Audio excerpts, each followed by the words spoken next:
गाँ झंकड़ना सारला मातु जगतर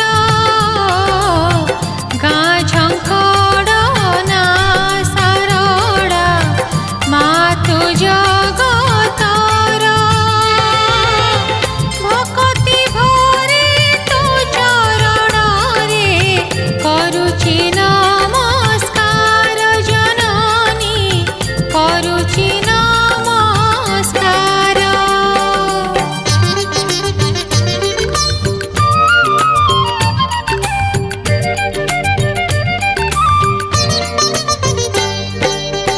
वाक्य देवी तू